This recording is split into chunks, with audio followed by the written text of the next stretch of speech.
Yeah, awesome. I have about 30 minutes if that's okay. Okay, cool, cool, cool. Okay. Alrighty, so, we're not gonna make this too long, but hey everyone, this is Robert, and thank you so much for tuning into the podcast. I have without really much, no more time for stalling, I have the illustrious, the wonderful Kelly Baskin in the corner with me today. Thank you for joining me today. Yeah, thank you so much for having me, Robert. Yeah, of course. Yeah, I guess I would usually ask, like, to start the day off, how are you doing? And, yeah, what's new? What's Uh, going on in your neck of the woods? yeah, everything's good. I don't know, where are you located? I'm actually in LA, Oh, you're in LA. Orange Okay, I'm in County. LA Yeah, too. California, SoCal. Yay, we're SoCal locals. Yeah. Yeah, yeah. Okay. Yeah, so as you know, weather here, it's been kind of chilly recently. And I know that chilly is relative to the rest of the country and the world. I moved here from Chicago, so I totally understand that. But my dog is 12 pounds, so I have to keep putting him in sweaters because, it's cold and he gets cold. So, but things have been good. Working on a bunch of stuff. It's like weirdly busy, but also weirdly slow at the same time. I don't know if that's just like the vortex that is December. Like end of the year, everybody's trying to get everything done, but also people have turned their brains off to 2023. So I'm in that nice little limbo along with everyone else. Oh, yeah, totally. Like, I know it's been warming up here lately, which I definitely appreciated because, I mean, I like the cold, but it's like, it's nice to just to warm up cuddle up in the fire and just to Yes. keep yourself nice and cozy and, whatnot. And just snuggle up in bed and just not do nothing. Yeah.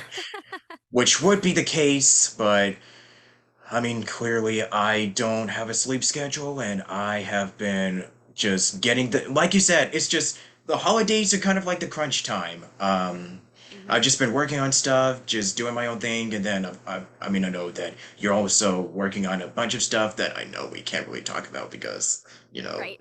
yeah, NDA. Always. So it's always that. But regardless, though, thank you so much for coming once again. And yeah, we're gonna have a lovely little conversation. So let's get right to it. Great. Um, I would normally ask, like, how did you get started, blah, blah, blah. But I guess to put a spin on that, was this always something like for acting and performing in general? Was it always like something that's been part of your blood since you were a kid, or just kind of came a little later in life? Um, Yeah, what would you say? What is your little journey? acting and performing, I started in elementary school. I was, in chorus along with all the other little children, and I loved chorus. It was always so fun, and we would put on little shows at my elementary school. So I started doing those, and then I went to middle school, just like a normal public middle school, where I was also in choir. I was a singer first and foremost. And then I started doing a few of the musicals, and then I had a friend that went to a performing arts high school in my hometown. And I was like, oh my gosh, that sounds like so much fun. I love doing all of this all the time. I would also like to go to that school. So then I went to school there, and then I went to college for musical theater as well. So kind of, yes. I remember one year for Halloween, I dressed up as a pop star when, Britney Spears was big, Britney and Christina. So Oh my I do remember God. that. But also at the same time, I was like, I'm going to be a pop star and a veterinarian and a firefighter. Like I was like, I'm gonna do all these things. Obviously, I didn't do the other two, but I did become a performer, just not how I always thought I would. Yeah, it's just kind of like one of those stories where it's like you want to do something, but then something else gonna, sidetracks you, and then you end up doing something else entirely. Like, you wanted to be a pop star, but then, I mean, I guess you can sort of like carry those into voiceover. I mean, I Yes. don't know. That's just, yeah. Yeah. Um, I mean, I don't know. I don't know what the life is like with a pop star, so who am I to talk? Me either, I guess. Yeah. So cool, cool, cool. So actually you said you were from Chicago, correct?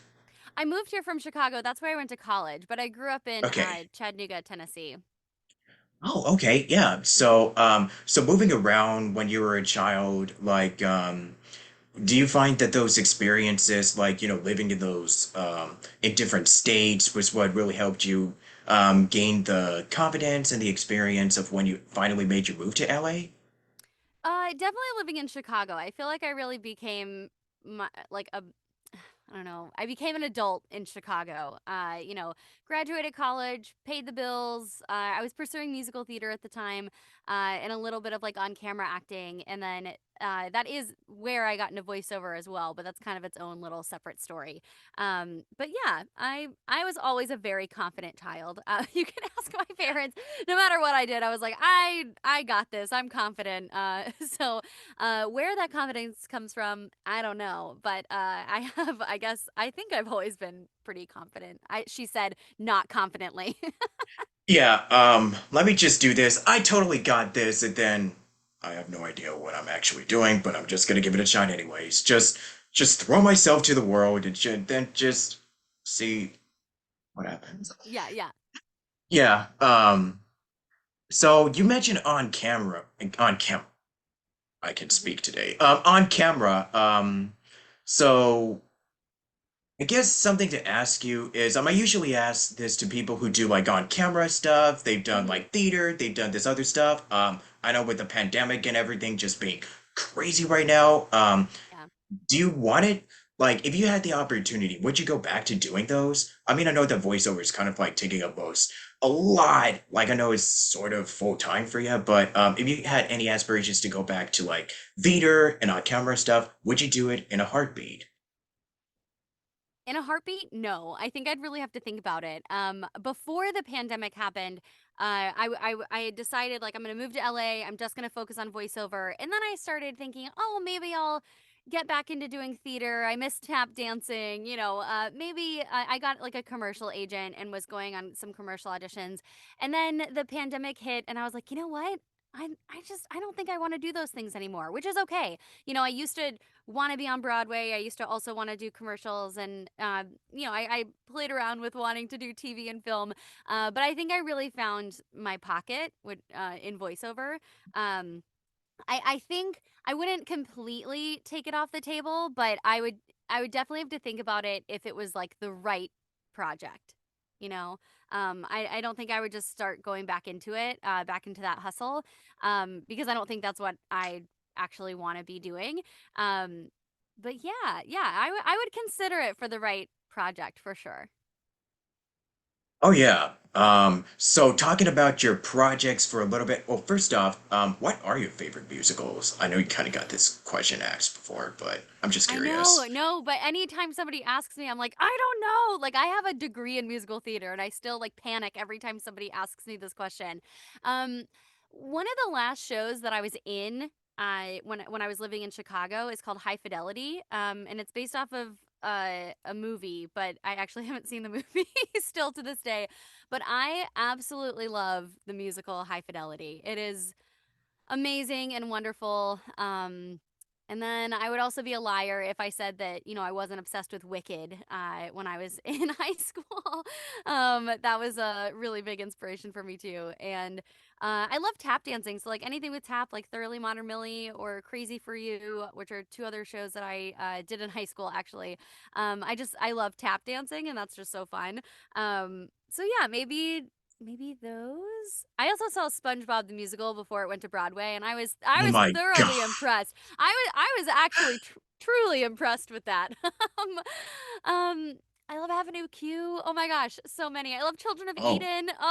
Sorry, there are just so many. Okay, that kind of answered your question, but I gave you way too many. no, no, no, no, no, don't worry. I think for me personally, I know that they're kind of like more for like 18 plus or whatnot, but I've just been, I adore the Heather soundtrack. Oh yeah, yeah, Um, and like Little Shop of Horrors and just, yeah. I guess the classic ones, Lion King and yada yada Oh, yada. So love The Lion yeah. King. So Oh good. yeah. Um, Cats. I don't know Yeah, why, but cats. it's I yeah. love it. I love that you love it. Well, I mean, I know the songs, even Yeah. though when you take it out of context, it's kind of bizarre in a way, Yeah. but Yeah. there's always at least that one song that everybody relates to Oh yeah. I mean, when you talk about, yeah. cats. I think that I have seen the most productions of Cats the musical, and I also watched the DVD so many a billion times in high school. So like Well, I've probably seen Cats at least, I want to say maybe like at least 5 times in person, which is a lot for Cats. Okay, like 5 to 10. I don't know. I don't know. But I understand. I understand. yeah. So let's talk about your work and your roles, which Sure. is always fun to talk about. So, first off, um, and I'm just kind of scrolling through like Yeah. your stuff. So, yeah, because I know you've worked on stuff like Shadowverse, Sailor Moon, which is pretty awesome. Hmm. Um, and other roles like that, and we'll get to the biggest one in just a moment, trust me. The one that most people most likely know for, but we'll get to that in a moment. So, yeah, tell me, just share with us what it's like to actually work on these big franchises. Like, I know you've done Fire Emblem Heroes, you've Yeah. done Sailor Moon, so, and Disgaea, D4 DJ, so working on all of these projects. Um, I know that voice actors, like all of us actors, we have like a list of like dream. Wouldn't it be great if I worked on this show or like this video game that I really grew up with? And yeah, so were any of these properties or shows that I've mentioned so far, was it like a dream come true when you actually booked them? Did you grow up with any of these franchises? Like I know the Sailor Moon is very big, so I'm just kind of curious. Yeah. Sailor Moon, I mean, I voiced two very small parts in Sailor Moon, but when I booked it, I was like, "Wah!" I was very very excited because I didn't watch too much anime growing up, but I did watch Sailor Moon, and I actually rewatched it the year that I moved to LA too. Um, so it was kind of fresh-ish. Um, but yeah, I loved Sailor Moon growing up, and just to be even a little part of this franchise, I was just over the moon, so excited. It was truly a wonderful experience to be like Sailor Moon featuring Kelly Bass. I mean, it didn't say featuring; it was probably additional voices or whatever. But it I was see still what you very did exciting. there. Yeah, I see what you did there. I was over the moon when I got cast in Sailor Moon. Oh, I didn't even mean to do that. Yeah, But there's yeah, your pun I for the podcast. I truly, that one really blew my mind. And I was so excited to finally announce it. And then Final Fantasy, I don't think I actually played Final Fantasy, but my brother plays a lot of video games and he played a lot of video games growing up and he was really into Final Fantasy. So to be able to call him, after it was announced and be like, "Hey, I'm in a version of Final Fantasy. How exciting." He was like, "Wow." Like that was pretty exciting. So yeah, being able to join some of the franchises that I grew up with is, you know, pretty mind-blowing. Especially Sailor Moon because Yeah. I mean this year I keep having to remind myself that it's the 30th anniversary Oh since my it came out. Like it goodness. is insane. Oh Like my goodness. yeah, That's wild. yeah, I've just been watching like some old episodes just for nostalgia kicks or Yeah. whatnot because it's nice to just go back and watch stuff that, I feel like I usually say this on the podcast, but like when you go back and watch stuff like shows that you grew up with from like the 90s, 2000s, a decade ago, yada yada, it's like there's a sense of this. It just felt like times were like kind of like much. I don't want to say simpler, but it feels like you're watching like a different time period where it just feels like, this was animation when it was really starting to make a big comeback. Yeah. After so many years of just selling toys and merchandising, I'm not gonna sit here and just rag on the shows that came out way back when, but I feel like when we got stuff like Sailor Moon or Pokemon, Dragon Ball Z, and the other big anime that were coming out at the time, Cowboy Bebop, and all of these other great shows, it's like, yeah, it really started like this whole anime boom of the late 90s and 2000s, yeah, like, trust me, Yeah. Pokemon was, it's still very huge, but like, when I was Oh. really young, oh no, it's not like Oh how it yeah. was back way back when. Trust Oh me. yeah, and the Oh the yeah. trading cards and everything. I had all the Yeah. cards. I had the Yeah, Game I Boy had the trading game. cards. Oh, Yeah. yeah, mm-mm, Yep. yeah. Those were a hot commodity in 3rd grade, let me tell you. Oh man, yeah, we going way back, man. I know. Yeah. Ah man, man, you just really got my nostalgic side showing. Oh God, yeah, Pokemon, and then we had the SpongeBob. Like, Oh, yeah. Yes, man, SpongeBob. if I'm gonna, I did not like SpongeBob when I was a kid. I was like, "This show's annoying." And then now I kind of like I learned to love it. I was like, "Oh wait, no, no, no, this is funny. I wait a love minute, this is. Patrick. I love Squidward." I'm sorry. Oh Continue. no, no, that was it. Like I learned to love it, but when it first came out, I was like, "This is so annoying. I hate SpongeBob." I was like the only kid that didn't like it. And then I grew to love it. You know, it's kind of interesting where it's like you mentioned the SpongeBob musical, and then it's like every now and then I would get one person that's like, "Oh my gosh, this show is so dumb," and at the same time, people, and I'm not throwing shade at anyone in particular, but it's like the show is dumb, but we just love watching Power Rangers or Ninja Turtles, and that stuff is really good, but SpongeBob, eh. But I then know. it's like, yeah, oh, I actually love this show. Wait, this is actually really good. Wait, let me continue to watch this. So Yeah. it's like, we just have different tastes. Wow. So anyway, but speaking of which, what did you grow up with? Out of curiosity. I know you uh mentioned a couple, but yeah. Yes, definitely Sailor Moon. I do remember watching Dragon Ball Z. Um Let me see. What else? I watched a lot of Nickelodeon. I did Yeah, not have the same here. Disney Channel. I was a Nickelodeon kid. I was trying to think of the It's all shows. good. Cat Dog. Oh What wow. other Nickelodeon shows? Oh my gosh. I did from a young age. I started watching like Unsolved Mysteries very early and like The Nanny and Golden Girls. So I was also doing Yeah. that. um Unsolved Oh mysteries. yeah, when they came back with it Wow. recently, oh, devoured it. I love it. I love a good unsolved mystery. But yeah, I was watching the Lifetime channel obviously. And I watched a lot of Nickelodeon, so whatever was on there. I also watched good share of Cartoon Network, so like Dexter's Lab, Powerpuff Girls. Mhm. I'm trying Yeah. to think. Yeah, those Ed, are Ed, those and are the ones that Eddie, I watched Ed, Ed, and Courage. Eddie, and actually, I did not do a lot of impressions, and I still that's not like my jam. I'm not like the impression Oh, me voice neither. actor. No. But I loved Ed, Ed, and Eddie so much, and the taller one, I think it was Ed, Oh, right? Ed. Yeah, Yeah. I would like practice imitating his voice. So that's probably like the first thing that I remember being like interested in voiceover, even though I didn't know what voiceover was at the time. But he was the first voice that I like tried to imitate. So whenever I think of that, I'm like, that was an interesting choice, Kelly. But okay, whatever works. I mean, Ed is just a gem.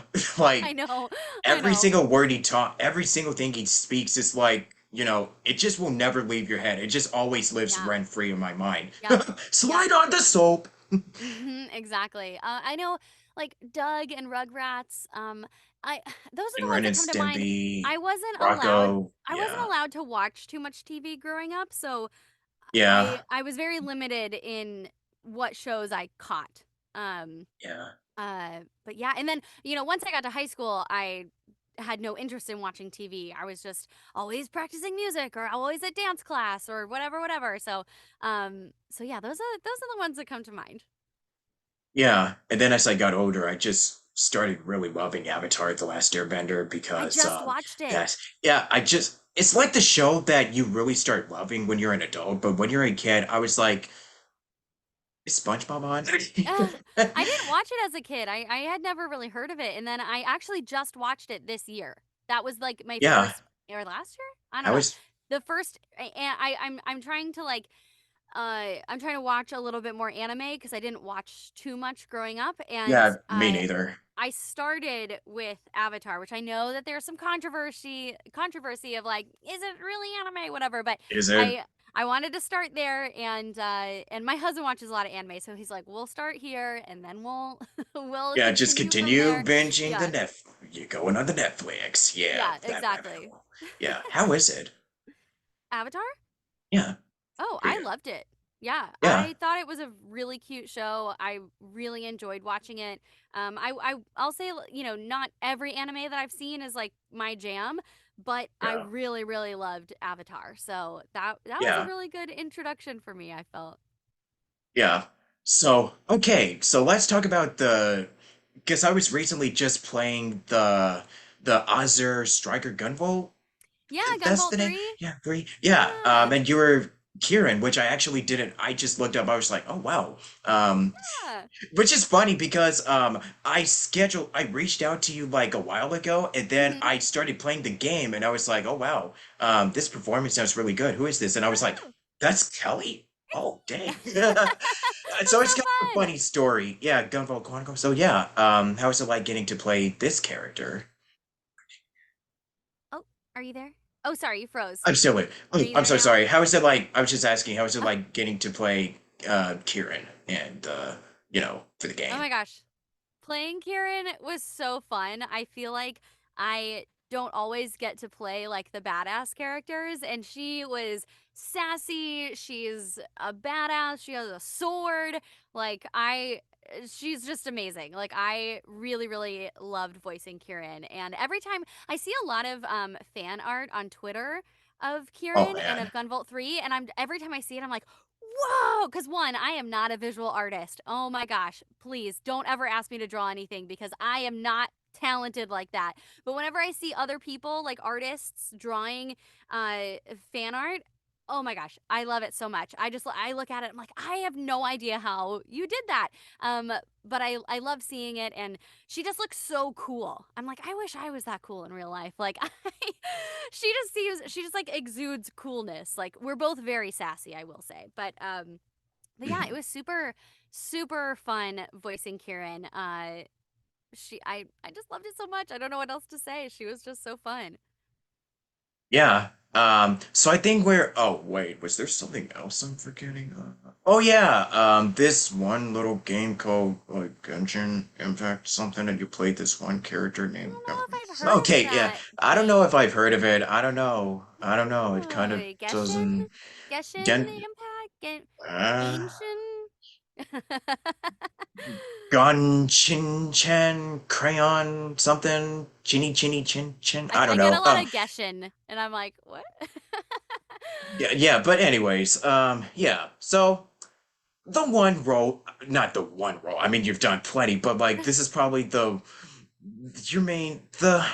most well-known character that you play today. And I know that Genshin is really big, and Mhm. I know there's been a lot of interviews about like, oh my gosh, you're in Genshin. Whoa, that's awesome. That's so cool, and all this stuff. So describe your journey in the world of Genshin, Mhm. getting to play Amber, and just gush about it. The floor is yours.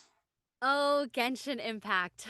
I love Amber. She is the cutest. I remember auditioning for her, and I was like, Mhm. at the time, and I mean, I still deal with it too, but at the time, I was dealing with a lot of like perfectionism, and I Oh my would be in the God. booth for one audition. I'd be in the booth for like an hour. I'm like, I can do this better. I can, and it's like one line. So, that.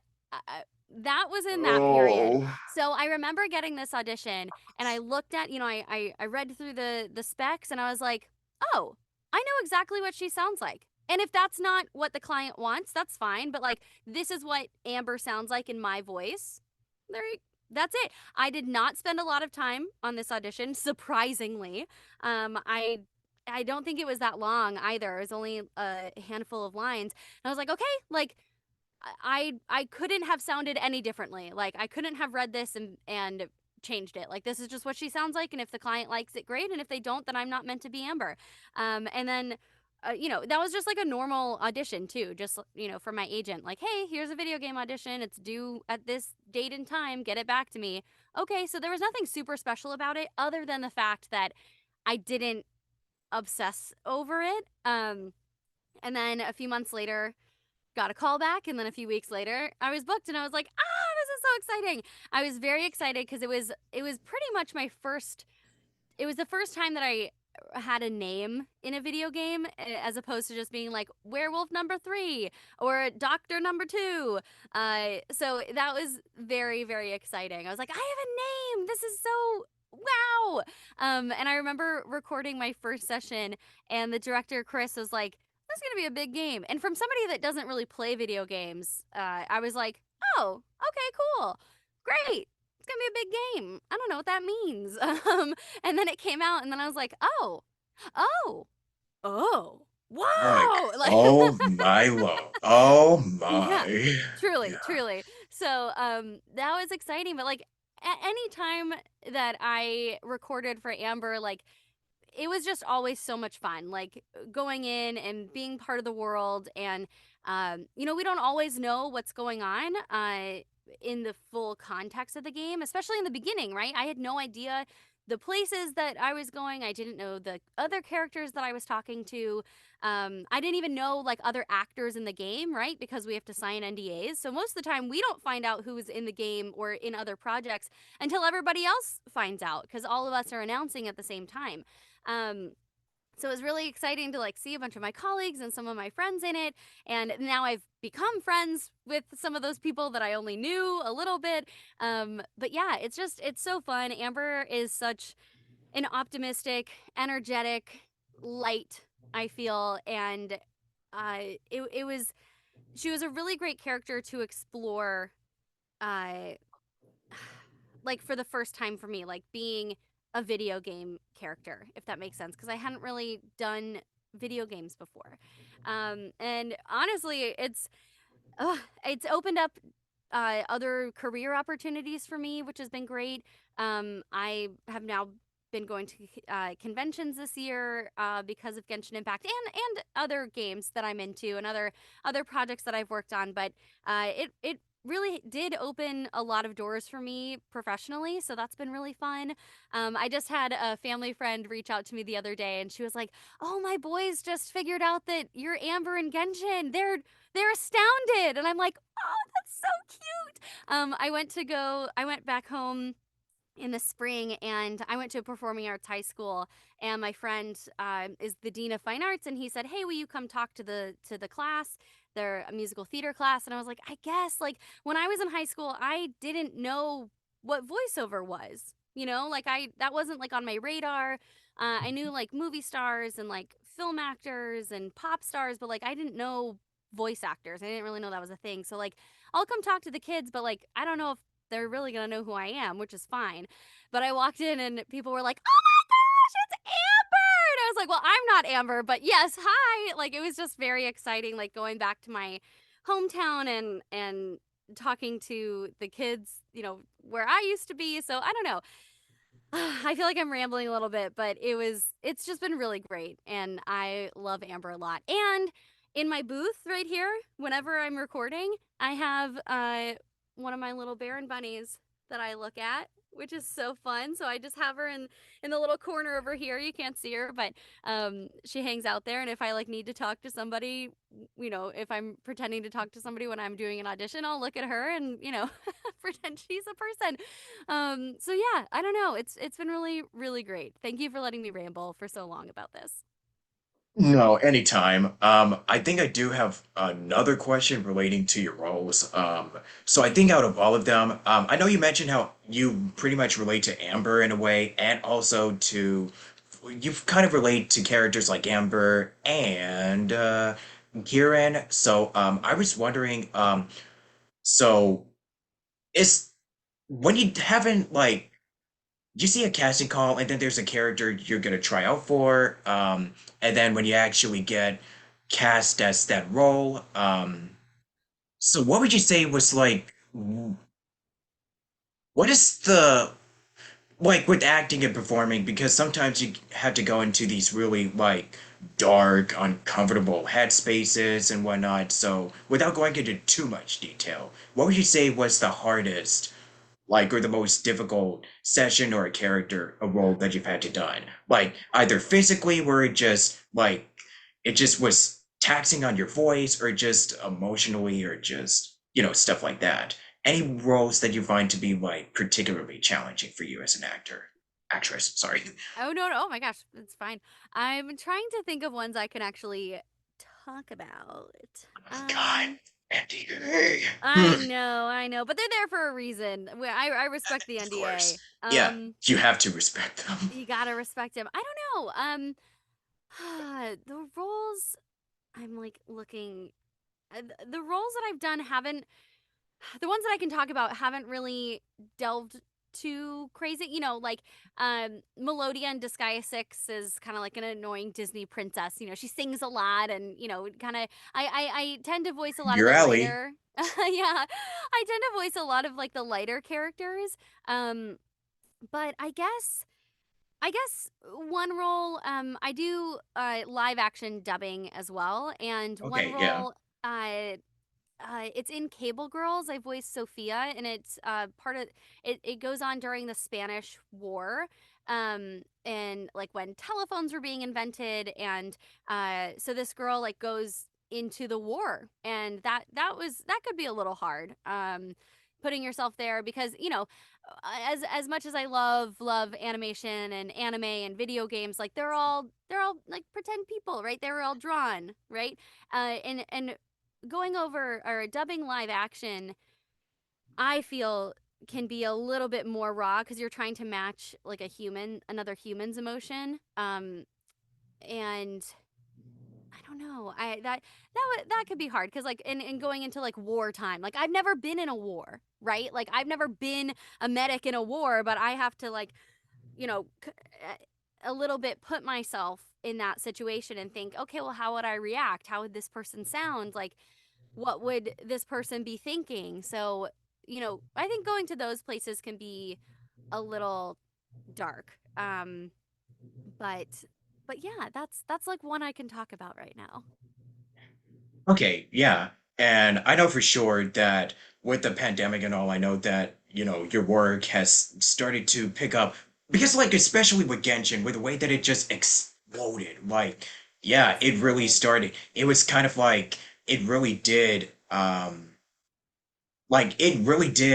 help get your name out there like in a bigger way. Yeah. So I guess after the pandemic, I guess everything just started getting a lot, like the workload is starting to become a lot steadier and also somewhat busier with Yeah. remote recording and just everything going on right now that are just still going on, like happening in the industry, like a lot of changes and just Mhm. you know just so much to go into with like, how has COVID like, changed the industry. But I will want to ask you, and I'm pretty sure this is going to be my last question here. So, how would you say with everything that's been happening right now, how is your life because I don't want to get too negative. So how would you say that this whole entire like mumbo jumbo wackiness that's going on right now, how would you say that your life has been positively like it started changing for the better? Like how would you say that the pandemic made some positive changes in your life?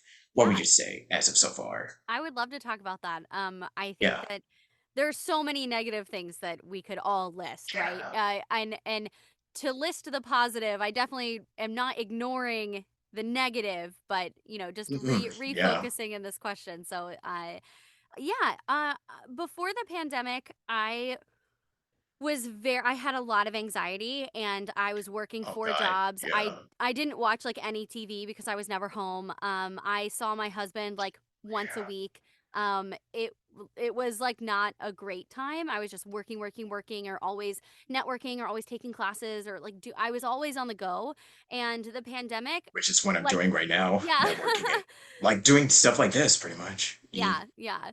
Uh, but with the pandemic, like everyone, we all hit a wall. You know, I was going, you know, 1,000 miles an hour, and then immediately just like I had to stop, and I it was hard to stop. My my anxiety had nowhere to go.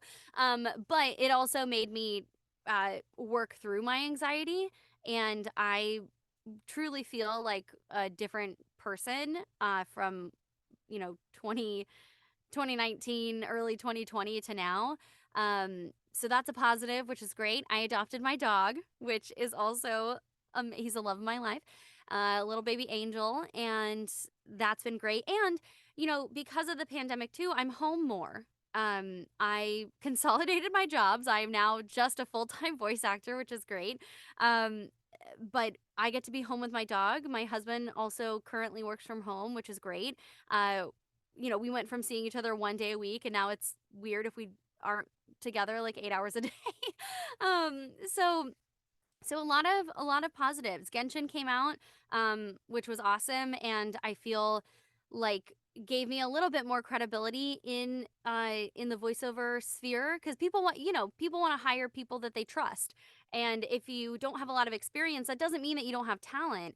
But you constantly have to prove yourself, and I feel like with Genshin, being cast in Genshin and working and uh, having that announced, people were like, "Oh wow, okay, so she can do her job. She's professional. She can handle a big character like this." And I feel like that was able to open a lot of doors. And with voiceover, as opposed to other forms of entertainment like theater and TV and movies, everything got moved to home. So I've been recording in this closet. I mean, I was recording here before the pandemic anyway, but this has been my office space, not this whole room. I have an office here, but this like 2 by 3 little space. So yeah, my life has definitely changed drastically since before the pandemic, but not everything is terrible. And I think that's a really great question. Totally. So, do you have like any last thoughts, like any advice, like upcoming projects, your social media, just Yeah. anything that comes to mind, real quick? I can't talk about any upcoming projects, but I promise I will Okay. announce Or them when stuff I that is out can. right now. You can promote or plug. Oh, Yeah. I love Disgaea 6. I don't know a lot of people who've played it, but I love it. I loved voicing Melodia. Gunvolt 3, like you were talking about, is out. Rainbow High is really cute. It's on Netflix. I voice Margot, and there's a really cute show, Bada Bean, which I think is only out on Discovery Plus in like Brazil right now. But it's a really, really cute show, and I can't wait for it to come to the US. Um, on all socials, I think I'm Kelly Baskin VO, like voiceover, and I thought, I mean, that should be everywhere. Everywhere that I'm on socials, that's how you can find me. And advice, just keep going. Like, this is life. Like, we're gonna have really great days, we're gonna have really bad days, and maybe the days are longer. Maybe it's a bad week or month or year. But there's always a light at the end of the tunnel. There are people that care about you specifically, and find those little things to hang on to that give you joy. Like for me, what gives me joy is my dog. I love a good hot chai tea latte. I I love curling up and watching bad TV, like Love Is Blind. Like I love getting outside. I love swimming. So like hang on to those things. I know that life can be hard, but keep putting one foot right in front of the other, because that's what everyone else is doing. So, uh, and I don't know, you're special, and your presence is wanted and Oh my needed. God. Oh my I God, think my I heart. don't think people hear that enough. So just everyone is special and in their own way, and you're meant to be here. Man, wow. I guess on that note, that's the perfect way to close off this interview. Thank you so much, Kelly, for your time. Thank you for And having me. yeah, so you can check out this episode. It'll be up on YouTube and some wherever else you may find me on. Social media links will be in the description. So until then, thank you so much, and I'll see you all next time. This is Robert Jackson signing out for this weekend. And happy holidays, Merry Christmas, Happy New Year, blah blah blah. And until then, see you next time.